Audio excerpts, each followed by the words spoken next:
Hey folks, Daily Landsblog for the 26th of April 2019. What do you got, buddy? He What do just you took got? that off my foot.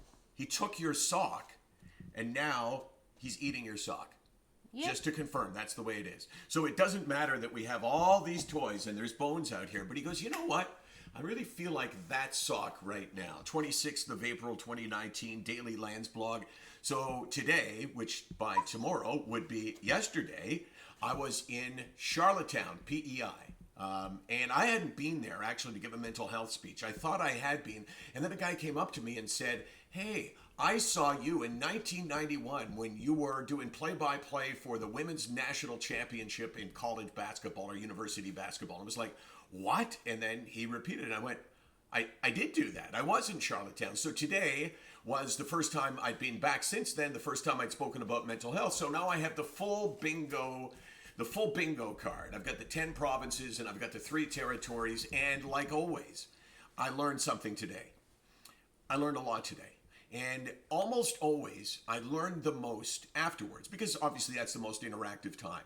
And it's like I'm up there to try to share with people and have them learn something. But in the end, I take away as much knowledge as I give, sometimes more.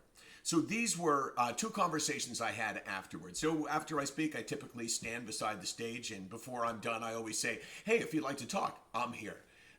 And if you want to go someplace away from this crowd, we can do that. So 2 people in particular stood out. One guy came up to me and said, I was that guy.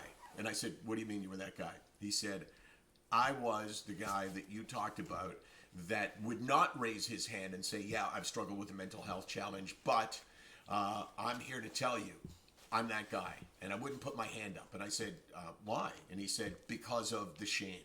Because I just couldn't do it in front of this group of people, 300 peers that he worked with. And I thought, that is exactly why I'm in Charlottetown.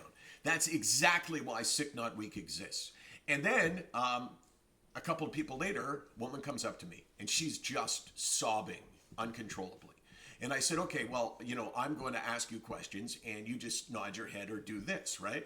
Because clearly she couldn't speak at that point. And I said, is this personal for you? Meaning, is this about you or is this about family? Is this about you? Have you had a terrible experience? Are you doing better? So I said, well, is this kind of a good news story? And she said, and I said, well, then tell me about it, right? Tell me. Like, this is not, I'm crying unconsolably because I'm in pain, but I'm crying unconsolably. Why? She goes, because I felt like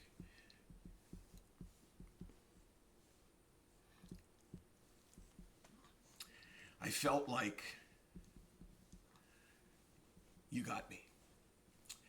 And I felt like I was back in that time when I really struggled. And I was so happy, though, that I had made it past the struggle. And hearing what I felt like back then and realizing I was better now, I lost it.